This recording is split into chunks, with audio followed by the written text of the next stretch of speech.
Primeiro, bom dia, Rose, bom dia, Zezé, bom dia a todos que estão acompanhando. Realmente está difícil, está extremamente difícil. A gente está chegando, para vocês terem uma ideia, na casa de quase 2 milhões de benefícios aguardando análise. É muita coisa. Eu acho que na história da Previdência nunca a gente teve um acúmulo de análises como a gente está tendo agora dos benefícios do INSS.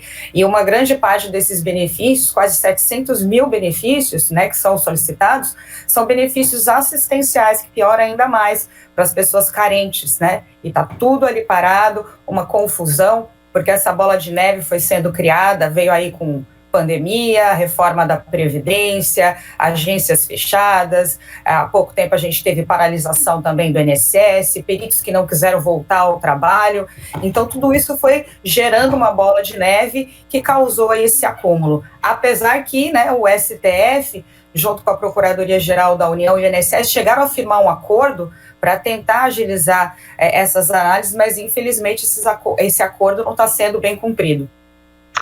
Então, Maria, a gente teve a contratação, acho que de militares aposentados, eu noticiei isso.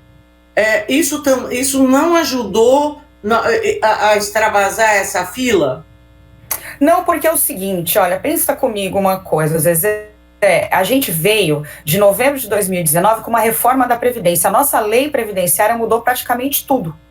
Né? Então, assim, os advogados precisaram estudar, se adaptar às novas regras, os juízes, os promotores, os funcionários do INSS, e aí a gente coloca gente que não é da área, não tem conhecimento técnico para ajudar, não refresca muito, né?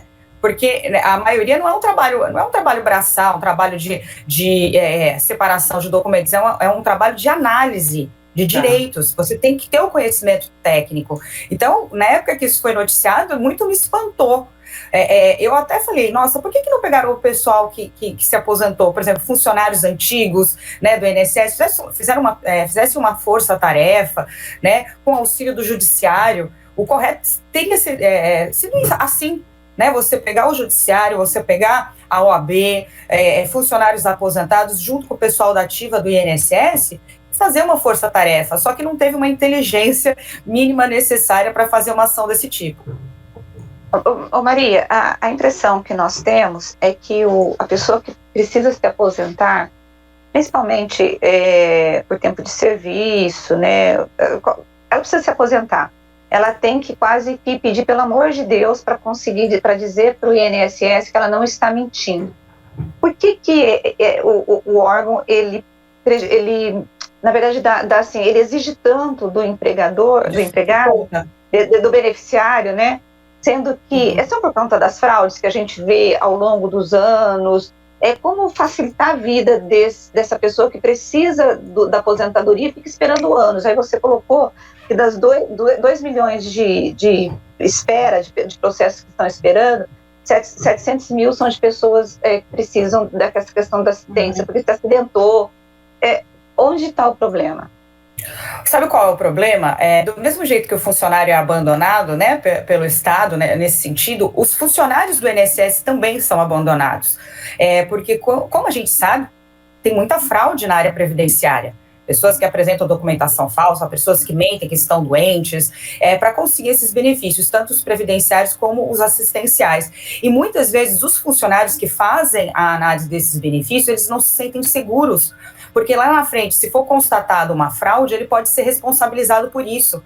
Eu conheço diversos funcionários que, por conta de fraudes, né, que não é que eles participaram de fraudes, mas eles fizeram análise de processos onde foram inseridos documentos e informações falsas, e por isso eles acabam sendo penalizados e acabam sendo até processados, e às vezes, por medo até de perder o emprego, eles preferem indeferir o pedido, indeferir o benefício, do que correr o risco de perder o emprego. Então, é uma realidade muito estranha no nosso país, né?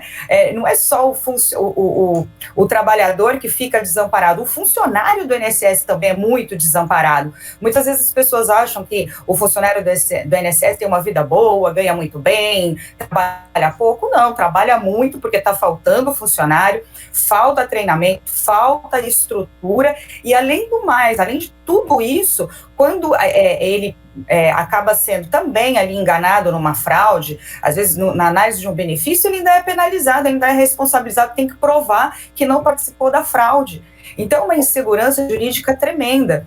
Muitas pessoas hoje já dão entrada, por exemplo, na aposentadoria no benefício, aguardam o prazo mínimo por lei e já procuram o judiciário, que acaba sendo mais fácil. E aí a gente transfere um problema da área administrativa, de um órgão administrativo, né, o INSS, a gente acaba transferindo isso para o judiciário. Então, por isso que muitas vezes o judiciário está sempre abarrotado. E tem mais um agravante, viu, Rose Zezé? Está tramitando no Congresso um projeto de lei onde eles querem agora cobrar do trabalhador todas as despesas com perícias quando ele entrar na justiça contra o INSS por causa de indeferimento. Então, a impressão que dá é que eles estão fechando por todos os lados para impedir o trabalhador de conseguir aí o benefício. Maria, assim, como você disse, houve muita mudança com a reforma previdenciária, né? Lá no governo Temer ainda. Foi no Temer? Não, foi agora no Bolsonaro. A previdenciária. Não, mas começou lá, Temer, né? Isso, mas começou lá. Começou lá todo o estudo, todo o projeto, né? Todas as discussões e formalizou no dia 12 de novembro de 2019. Isso. Bom, hoje, assim, qual é a maior dificuldade que as pessoas têm para saber quando elas podem se aposentar? Quais são as armadilhas hoje para quem quer se aposentar? Primeira armadilha é que hoje o segurado, né, o trabalhador, ele não consegue pessoalmente apresentar sua documentação e conversar como era antigamente.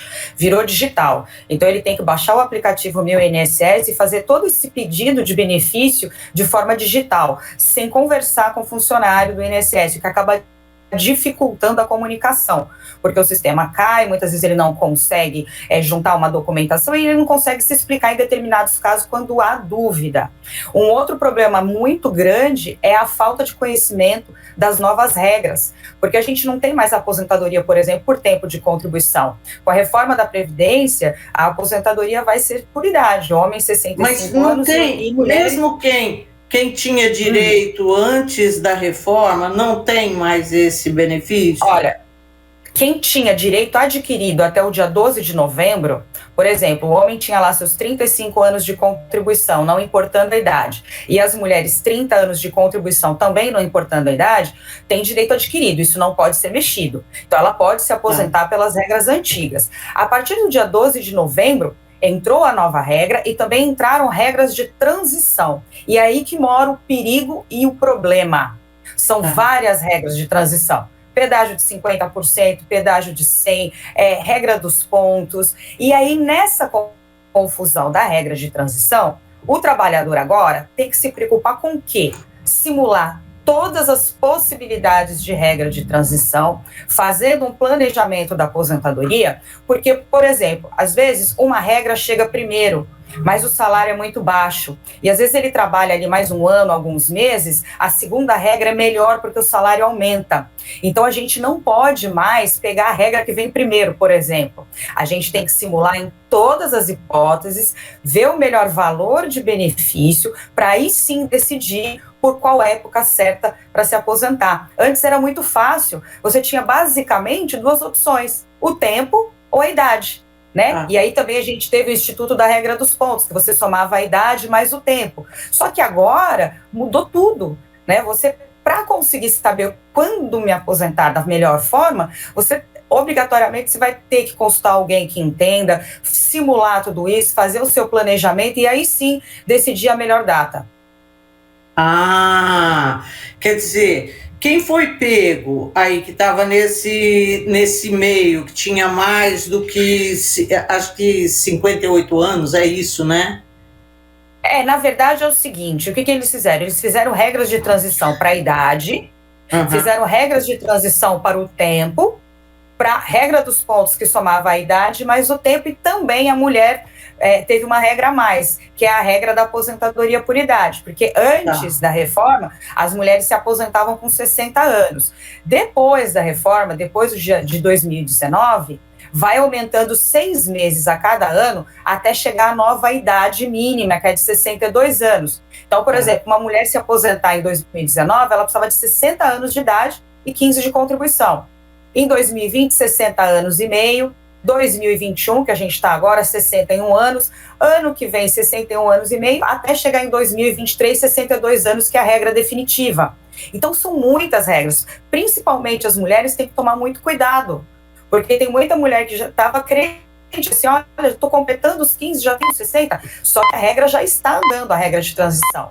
Para o pessoal de casa entender, é a mesma coisa, é meio que um absurdo, é a mesma coisa de você entrar num jogo, por exemplo, de futebol, e de repente ali no segundo tempo, né, do jogo, eles mudam todas as regras e começam a anular gol.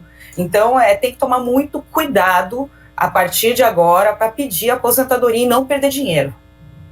Bom, e como essas regras são várias, a pessoa então ela tem a opção.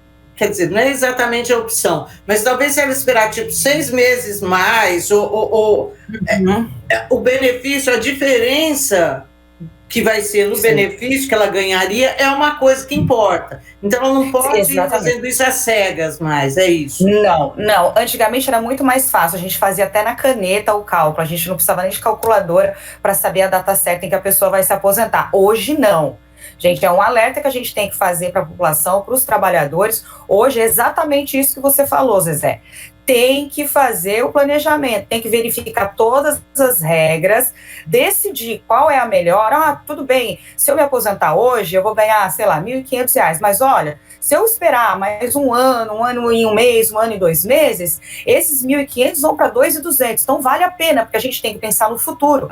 Quanto tempo? Qual é a expectativa de vida desse trabalhador? Quanto tempo ele ainda vai receber o benefício? Tudo bem, ele vai ter que aguardar ali 1 ano, alguns meses, vai deixar de receber, mas futuramente o que ele vai receber a mais compensa e muito. Então tudo isso tem que ser analisado. Dá para fazer uma simulação muito singela, muito superficial pelo aplicativo Meu INSS, que a pessoa baixa na Play Store ou que na Apple Store, dependendo aí do sistema operacional que a pessoa tem. Mas assim, tem que fazer esse tipo de análise, de preferência, eu sempre falo com as pessoas, fazer essa análise com um especialista, porque se até pra gente, que é especialista, se até os juízes, por exemplo, que são pessoas que conhecem a fundo, porque eles se especializam também na área para julgar esses processos, eles estão tendo que aprender, todo mundo junto, porque é uma legislação muito recente. Para você ter uma ideia, agora que a gente está começando a formar jurisprudência, entendimento desses novos casos, dessas regras de transição. Então a gente está num momento que não é só uma transição para o trabalhador, mas também para o mundo jurídico. A gente está engatinhando, a gente está formando jurisprudência, entendimento, interpretação da lei, porque é uma coisa muito nova, muito recente. Agora, e uma vez que você optou por uma coisa, não tem jeito de você falar, me arrependi, quero voltar atrás. Não existe. Então, existe. A pessoa pode, deu entrada na aposentadoria, tomou um susto, o valor é muito baixo.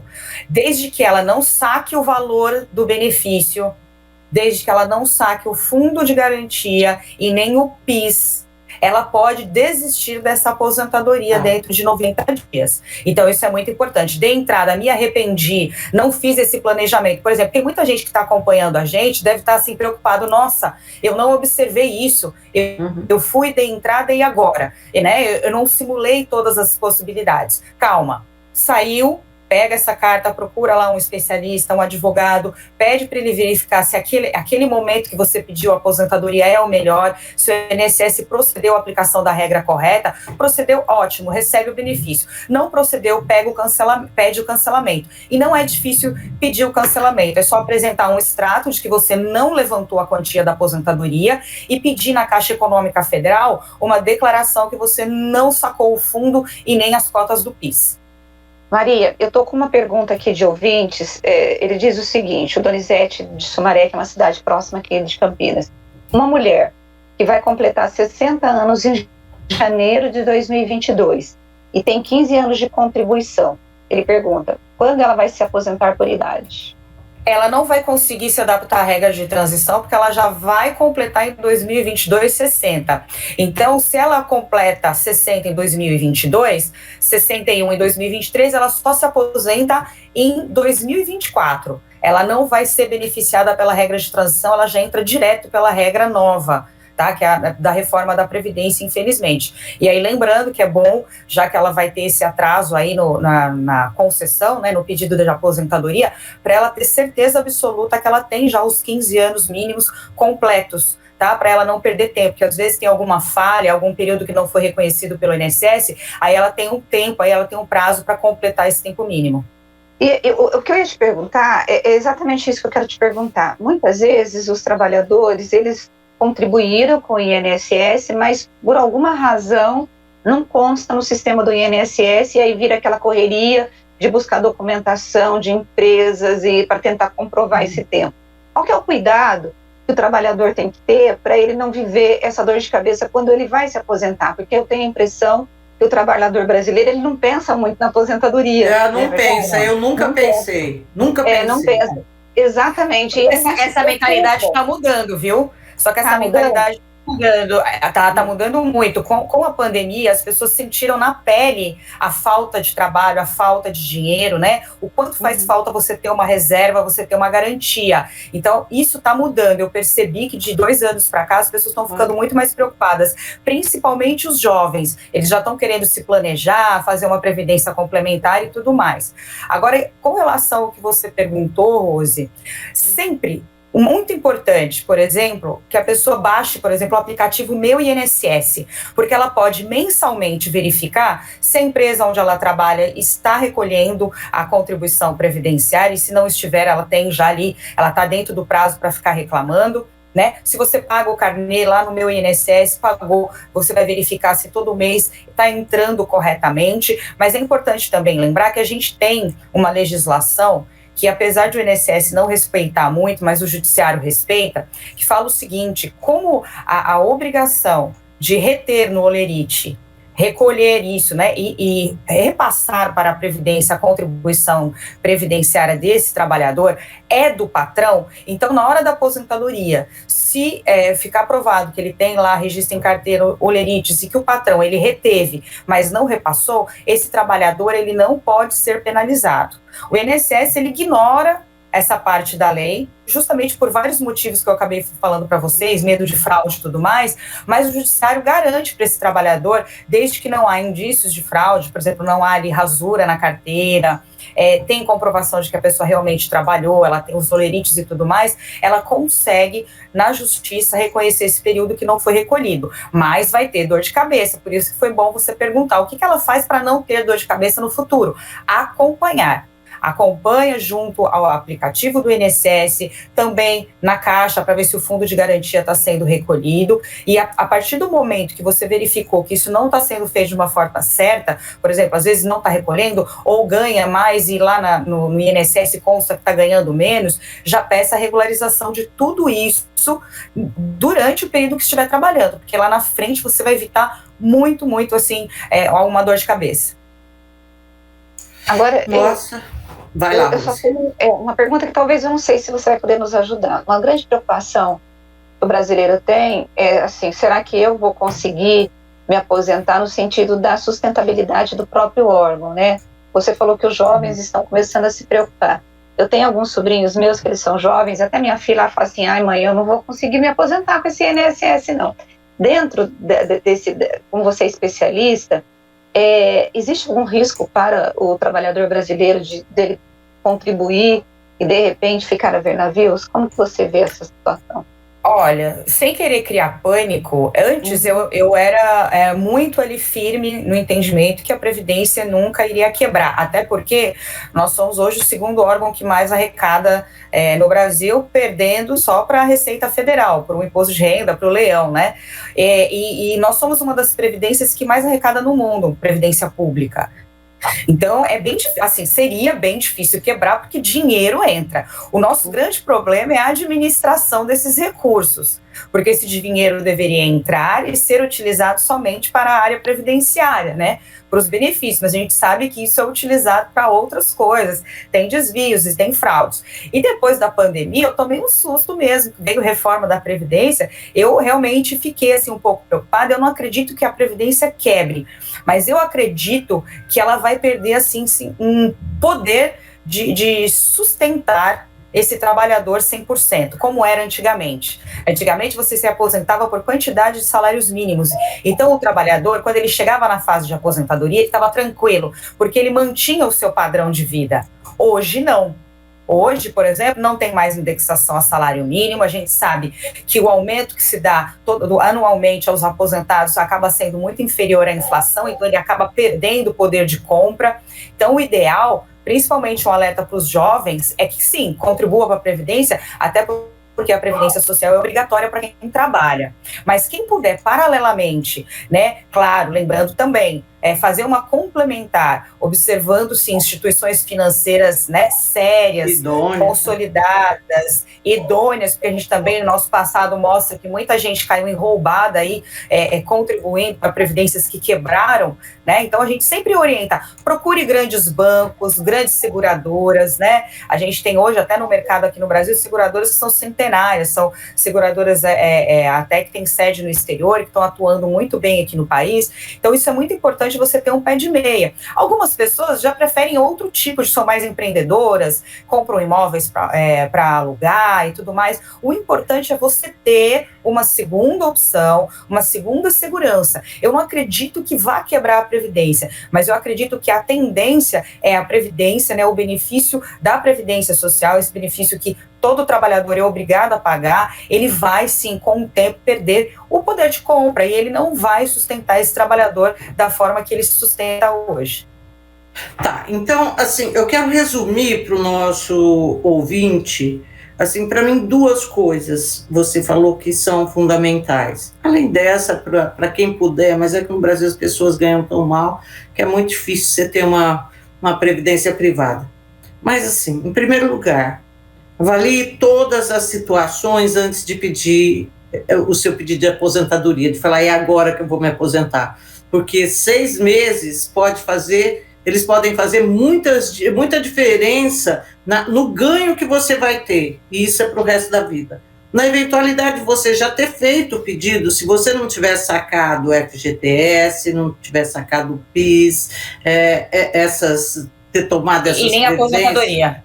Nem a aposentadoria, você tem 90 dias para rever isso daí, sentar junto com um especialista e ver se realmente é esse o momento para você, porque isso pode fazer uma diferença muito grande. Isso eu acho que é fundamental para as pessoas, né?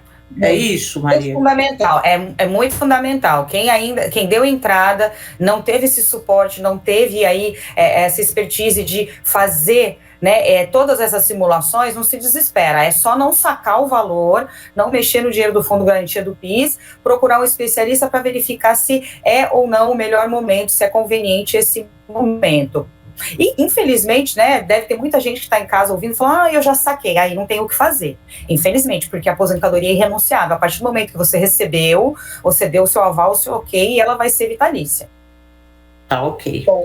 Bom, Maria, desculpa por todo o contratempo hoje, com a história. Imagina. Que acabamos demorando pra caramba para fazer a entrevista, mas muito obrigada mesmo, foi excelente, eu tenho certeza que as pessoas ficaram muito satisfeitas com a entrevista, muito obrigada. Obrigada, imagina, eu que agradeço vocês, Zezé, você, Rose, queria mandar um abraço para todo mundo aí da região, e estou sempre à disposição de vocês, espero ter contribuído um pouquinho, esclarecido um pouco aí, ainda mais nesse momento, está todo mundo cheio de dúvidas, tá bom? Grande abraço para vocês, e muito obrigada. Obrigada a você. Obrigada a você, e bom dia, boa semana. Bom dia, para vocês também. Bom,